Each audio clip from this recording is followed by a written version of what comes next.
Welcome back to the channel. This will be the first Club World Cup Fantasy video and podcast for this tournament. If you want to see much more content, which includes deadline streams for every single match day, team selections, more drafts, best players in each position, budget picks, players to avoid, a chip strategy guide, and a how to play video, then let me know down in the comment section below. I did it for the Euros last summer, and let's get this video in particular to the 200 likes to show your support and also as a way of showing your desire for more content on this channel. I also cover UCL Fantasy and FPL, and with both of those tournaments and competitions completely over, the full focus will now shift towards Club World Cup Fantasy. You can see the league on screen, and you can join by going to the description. There is a league code and also an auto join link, but you can use the code XBTI0RQ5. So it's very easy to join, and plenty of you have joined already because you are in the Discord server and also have kind of stayed in touch amongst all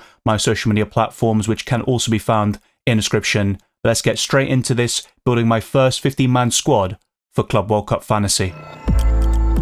Just like every other fantasy game I've covered on this channel, we start off with a 100 million budget. The only difference is that it's in dollars, not euros or British pounds. And you also have to pick 15 players, so 2 goalkeepers, 5 defenders, 5 midfielders, and 3 forwards. And you only have a starting 11, but you can make substitutions. And if you want me to go through the rules, then I can make a separate video, a how to play guide. So all of your questions will be answered in that particular podcast. And the chip strategy will be important to cover all the chips and discuss the best time to use every single one of them. But let's start off with the 2 goalkeepers. And I think it's safe to say there could be plenty of changes in future drafts.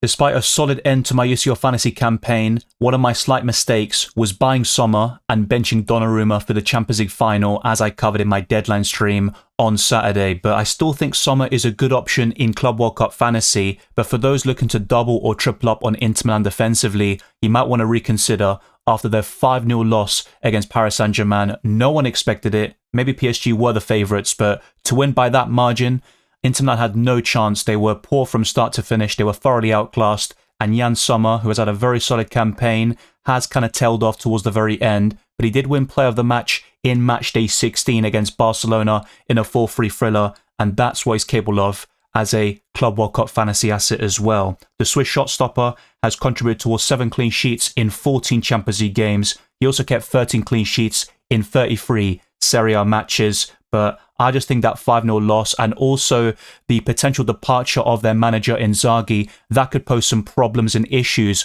with picks like Sommer in the long term. But you might also want to use the wild card during the group stages, and that would mean just having Sommer for the first match day or 2, and then you can get him out for the final match day of this particular stage of the competition. Going into the knockouts, you do get unlimited transfers once more. So in essence, you will have that ability to overhaul your squad again. So he wouldn't necessarily be a long-term pick from match day 1 to 7, but I just think Jan Sommer might be less appealing now as a Club World Cup Fantasy asset. But he had 37% ownership and a 5.4 million price tag. He faces Monterrey, Urawa Red Diamonds, and River Plate. I think the latter of which could be very difficult even for Inter Milan, but they will still be the favourites to win every single one of those matches, and I think they can bounce back in this particular competition. But my second goalkeeper might be very surprising because he actually faces Jan Sommer during the group stages, but I'm actually considering that early wild card, which would make this sort of clash in matchday 3 redundant.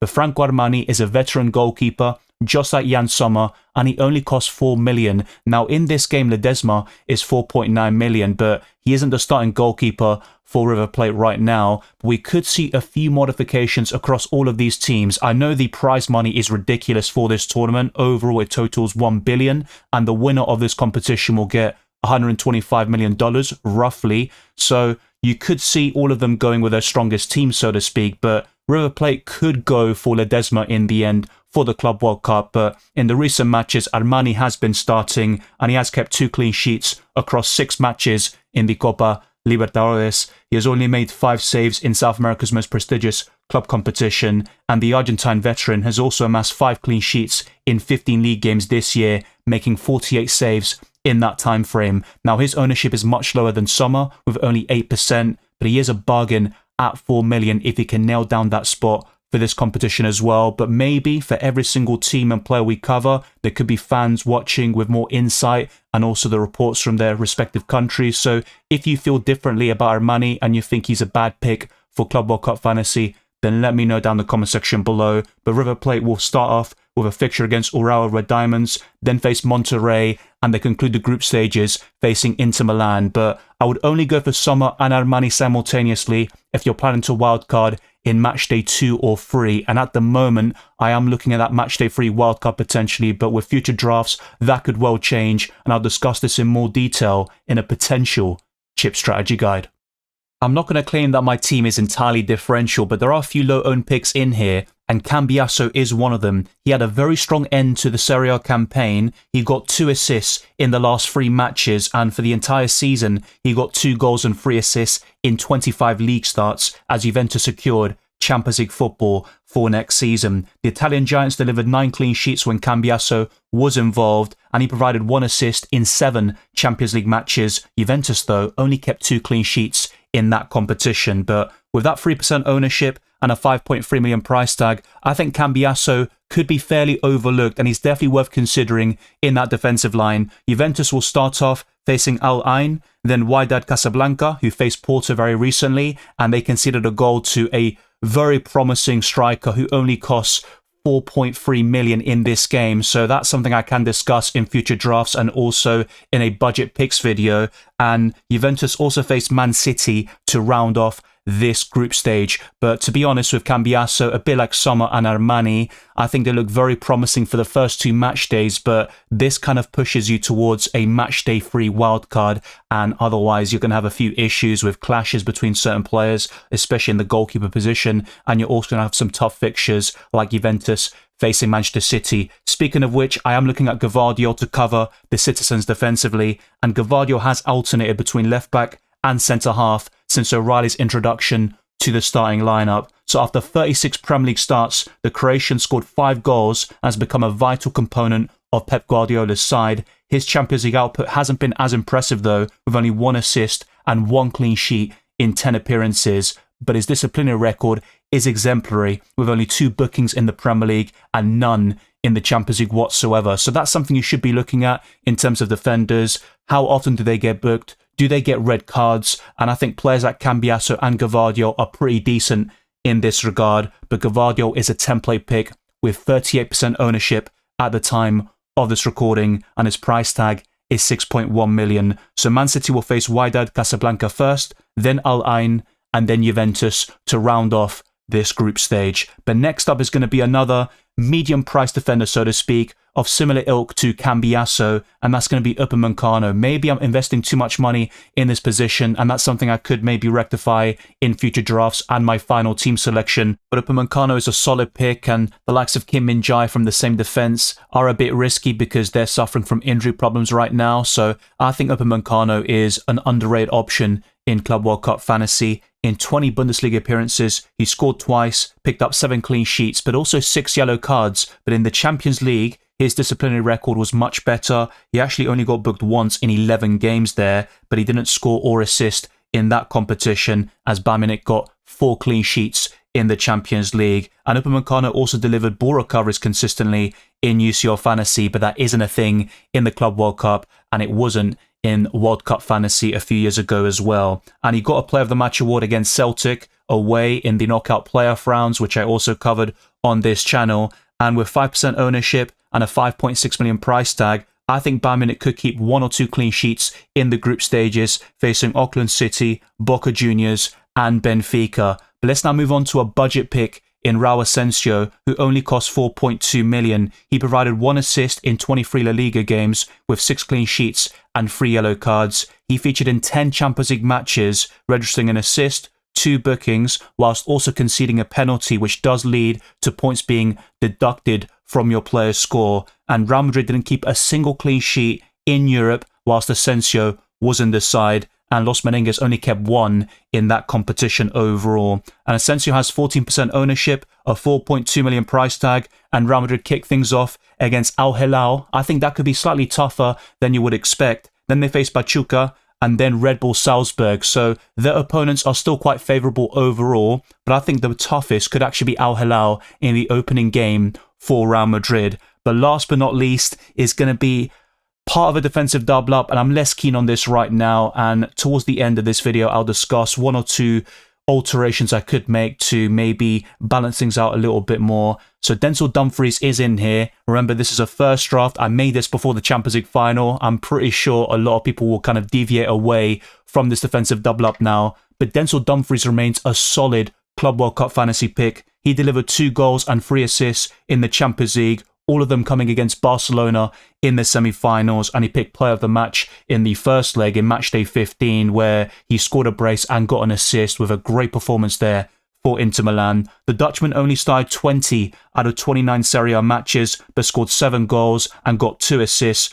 earning 2 penalties as well, which will gain you points no matter what, even if the final penalty is missed. So Dumfries got 0 points in Matchday 17 for the Champions League final, as Inter Milan lost 5-0 to Paris Saint-Germain, but his attacking potential always makes him a viable option, and that's why his ownership is currently at 52%, but I think it's going to go down actually after what happened on Saturday. His price tag is 6.3 million, and Inter Milan will face Monterrey, as I mentioned before, Ural Red Diamonds, and then River Plate to round things off. That could be slightly tough, but you don't need Dumfries for Matchday 3, even if you start with him for Club World Cup Fantasy and Matchday 1. So that is my defensive line. Let's now move on to the midfielders and forwards. There are a few differentials in there, but also some template picks. And I'll be honest, we are quite stacked in these positions, particularly in the forward line. But let's fully focus on the midfielders first and foremost. This might be very surprising to those who watch my FPL content as well, because whenever Enzo Fernandez is asked about, I'm not very bullish on him in that fantasy game, but I think he could be a very good pick in Club World Cup Fantasy, and he had a great performance in the Europa Conference League final against Real Betis. So the Argentine scored the equaliser in that particular final. He also got an assist in a 4-1 win over the Spanish side, and Enzo Fernandez also got 2 goals and 6 assists in that competition. He delivered 6 goals and 7 assists in 32 Premier League starts, which is fairly decent for a budget midfielder, and his price tag is 6.2 million. The ownership is 8%, and he faces Club Lyon first. For some reason, it took quite a while for Club World Cup Fantasy to add them into the game, so it was actually showing as a blank fixture for these Chelsea assets, but they will be featuring in Matchday 1. They also face Flamengo and ES Tunis, so I think Chelsea have a very good set of opponents here, and some of their assets like Parma and Enzo Fernandez in the midfield could be brilliant options. Even Robert Sanchez in goal, Cucurella or Reece James in that defensive line, even Jackson, dare I say, up front. They are all viable choices, and Enzo Fernandez might be the best in terms of budget and offering that value across all those positions. But let's go to another sort of cheaper option who is also at 6.2 million here in Arias, who might be unknown to a lot of you watching, but he got 2 assists in 3 Copa Sudamericana matches. The winger has only delivered 1 goal and 3 assists in 10 Brazilian League games throughout 2025, but for his club Fluminense, he has 99 goal contributions in 222 games, and with only 2 appearances in the Club World Cup, he has scored in this competition already. So with that 1% ownership and a decent price tag, I think Arias could be a very underrated option indeed, and he definitely deserves consideration in this position, especially if you're looking for those sort of budget midfielders to medium price, and he only costs 6.2 million. If there's a choice between him or Enzo Fernandez, you'd probably opt for Enzo, especially those that have watched him for Argentina or Benfica over the years, and now at Chelsea. But I think Arias is still very competitive and can match Enzo Fernandez or even better him, especially in match days 2 and 3, where Fluminense have better fixtures on paper. But it's Borussia Dortmund first and foremost. It's not a great fixture there, but then it's Ulsan HD and then Mamelodi Sundowns, and you would back Fluminense to beat both of those clubs in particular. But football is full of surprises, and maybe they'll get the result in match day 1 instead. Let's now go to a premium option in the midfield, and he's going to be very popular. Michael Olise had a great debut campaign for Bayern Munich, and he's in sensational form, by the way, producing a goal and an assist over the last 4 games. So yes, he's combining the GA in the same match very consistently as well. The last time Olise blanked was in a 2-2 draw versus Inter Milan back in April in the Champions League. The Frenchman has stayed fit throughout the season, starting 28 out of 34 Bundesliga matches, and he got 12 goals and 15 assists, which is incredibly impressive, to be honest. And he also got 7 goal contributions in 14 Champions League appearances. His ownership is 40%, and the price tag is quite hefty at 9.4 million. And Bayern Munich face Auckland City first, then Boca Juniors and Benfica. So you could argue that match day 2 and 3 look quite tough on paper, but Bayern Munich are still the favourites to win those matches. And for the opener against Auckland City, I think Bayern Munich could win quite heavily there, and the likes of Elise and Harry Kane could be Club World Cup fantasy gold. Let's now go to a budget midfielder and another one from South America. He only costs 4.3 million, and that's going to be Mastantuono, who has so much potential at 17 years of age. And I've actually seen him already a few times, and every single time I watch him, he is very impressive. The promising playmaker has started every Copa Libertadores match so far this season, scoring twice and earning a penalty. And in the league, he has 8 goal contributions in only 12 matches. Over the last 10 appearances, Mastantuono has scored 5 goals and picked up 2 assists, but also 4 bookings. So that is the only slight concern there. But at this price tag, I don't think you can really complain about that. And in most cases, you can sub off these players unless they're playing on the final day of the match day, which can also be covered in future videos like a how to play guide. Now, the other thing to really note with Mastantuono is that he's on penalties recently. He has converted the last 2 penalties for River Plate, so that is another string to his bow, and I think that makes him even more appealing as a Club World Cup fantasy option. His ownership is only 17%, so he's not a differential, but also not template right now. That could change though over the next couple of weeks, and River Plate will face Urawa Red Diamonds, Monterrey, and Inter Milan, but I think Mastantuono could be the very best that River Plate have to offer, although Armani as your backup goalkeeper is still a decent shout.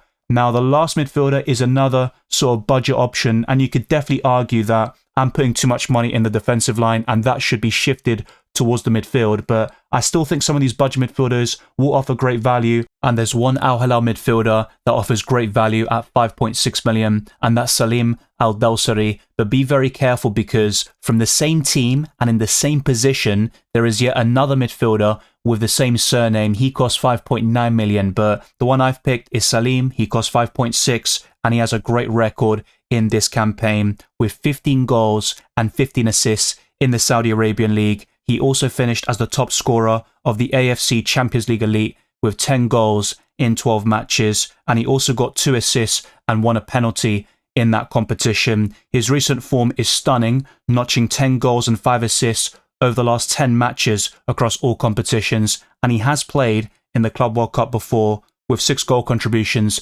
in 9 matches. So he's tried, tested and proven at the Club World Cup. He has 10% ownership, and the only downside is that he faces Real Madrid in match day 1, and that causes a clash in my own team with Raul Asensio in my defensive line. But I think Al Dawsari is a great option for match days 2 and 3, facing the likes of Red Bull Salzburg and Pachuca.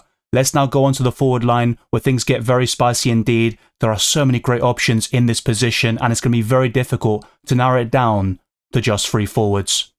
The big names and the premiums might take all the limelight, but players like Guirassy have had very solid campaigns and deserve a lot of credit and also consideration, especially when building your ultimate 15-man squad. Guirassy has produced 9 goals and 1 assist over the last 10 matches. That includes a hat-trick against Barcelona in the Champions League. Only Kane scored more in the Bundesliga, with the Borussia Dortmund striker scoring 21 goals this season. He also won 2 penalties and provided 2 assists in the Bundesliga, while being the joint top scorer of the Champions League alongside Rafinha with 13 goals. And Guirassy only has 18% ownership. His price tag is 9 million, which I think is pretty reasonable, and he faces Fluminense first, then Mamelodi Sundowns, and then Ulsan HD. So I think Borussia Dortmund have good fixtures overall. Maybe match day 1 is the toughest, but I think they could get some big results in match days 2 and 3, and Guirassy is the most likely to score from any of their players. And whilst they've got other options that I'll talk about in future videos, I think Guirassy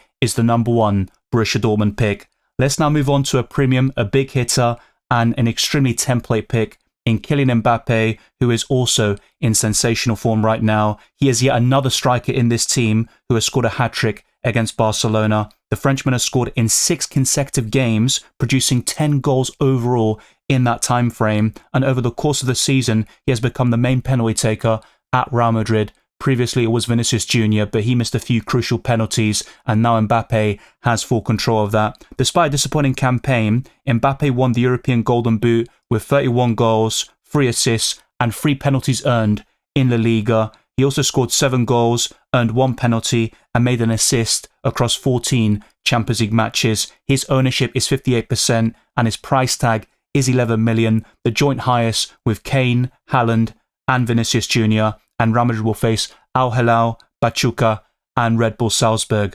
But the last player in this team is Harry Kane. He has scored in his last 3 appearances with 7 goals over the last 10 matches overall. He helped Bayern Munich win the Bundesliga, his first trophy in his career, with 26 goals, 8 assists, and 2 penalties earned in just 31 matches. The English striker also delivered 13 goal contributions in the Champions League, finishing as the joint 3rd highest goal scorer, and no player has scored more goals than Kane since he joined Bayern Munich, with 82 goals in 91 matches. His ownership is 41% for a reason. The price tag is also very expensive, the same as Kylian Mbappe as mentioned before, and Bayern Munich kick things off against Auckland City, so I think going for 2 or 3 Bayern Munich players is the play for Matchday 1. Then they will face Boca Juniors and Benfica, where they're less appealing, but they can still get some decent score lines, create multiple opportunities, and Harry Kane can score goals there from open play and set pieces. But that concludes my 15-man squad, and I've actually got 0.4 million in the bank right now. But what I could do with the extra money that I have at my disposal is buy Hakimi for Denzel Dumfries, for example, and that will leave me with 0.2 million in the bank, and that's where I can also make a few incremental changes in certain positions, but that'll be discussed in future drafts and my final team selection closer to the deadline. It's time to discuss the starting 11 and the captaincy and a few major aspects about the game, but in terms of covering every single detail, I think that's best left for another video because otherwise we'll be here all bloody day. But the starting 11 here is Armani in goal, a back 3 of Hakimi, Gvardiol and Upamecano, Enzo Fernandez, Arias, Elise and Mastantuono, Guirassy, Mbappe and Harry Kane up front, and the bench comprises of Sommer, Raul Asensio, Cambiaso and Aldasari. So it's a very solid 50-man squad in my opinion, but there is still work to be done and a few improvements can be made. With the captaincy, I've gone for Harry Kane as my captain and Mbappe as the vice. So in that sort of scenario, it'd be like FPL, where if your original captain doesn't play, it will then switch the captaincy to your vice. So then Mbappe will become your captain. But let me read this segment from the FIFA website in the how to play section. And it says, for each match day, you must select a captain and a vice captain before the lockout. You'll be able to change your captain and vice captain by pressing the icon. Very simple stuff. Your selected captain will score double points. If your captain doesn't play, exactly what I just said, it will then switch to your vice captain. But that only will take place if you make no changes to your team. And what you want to do is have those players on your bench play later in the match day on the 18th of June, around that time, the 19th as well. So those players playing on the 15th and 16th, have them in your starting 11 so you don't miss out on their points entirely, because what you're able to do is make substitutions and also change the captaincy during the substitution window. However, it's not going to be like UCL Fantasy or the Euros where you can have multiple different captains on every single day within this match day. Instead, you can only change your captain once. Now, it does say in the rules that you can change in unlimited times, but let me read out this segment and then make it really clear to those that maybe are unaware of the differences between Club World Cup and the World Cup with every other fantasy game like UCL Fantasy, which I cover on this channel. So it says here, during a live match day, you can change your captain an unlimited number of times as long as the new selected captain is yet to play in the current match day. Once your captain has played in the match day, you are able to change your captain once more for another player who is yet to play. If you choose to change your captain, you will lose their double points and your new captain will score double instead. But I covered the World Cup a few years ago in Qatar, and it was basically like that, where you pick one captain, and once they have played, you have one more shot at the captaincy where you can switch it, you lose the double points from your original captain, and then it switches to your new choice. But you can't basically pick a player on the 15th, then on the 16th, then the 17th and the 18th. You can't do that in Club World Cup Fantasy. So hopefully that's clear. I can also make it even clearer in a separate video, like a how to play guide, and also across all my content, because I'm sure this question will be commonly asked in all my deadline streams and in the comment section. We have reached the end of the first Club World Cup Fantasy video and podcast for this tournament. Let me know your thoughts down in the comment section below, and it wasn't too shabby in my opinion, but maybe you feel differently. You've had enough of me already with all the UCL Fantasy and FPL videos, you want no more. But honestly, just leave your feedback in the comment section and I'll be looking to improve at each step of the way. But with Club World Cup Fantasy, there could be even more content, like I mentioned towards the beginning of this video, and it all depends on the demand, on the feedback, the likes, the shares, the subscriptions. All of that will play a big part. But I do appreciate those who have supported the channel across all of my fantasy content throughout this season, and the fun never stops unless you're taking a break, which is probably a great piece of advice and also a great decision by those who have done it. But there is fun to be had in this game. Of course, FIFA with their unlimited prize pools. I mean, 1 billion is insane. For the winner to also get $125 million is also incredible. And that's why the team should take it seriously with minimal rotation, right?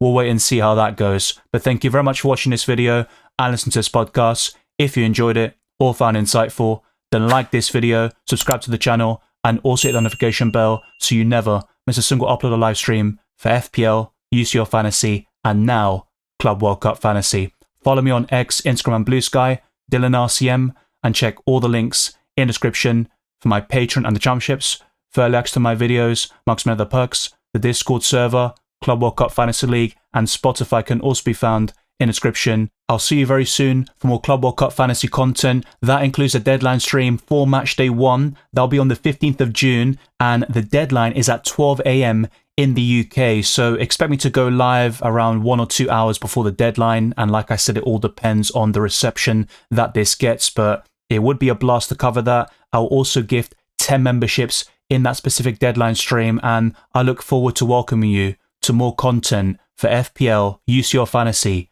and the Club World Cup.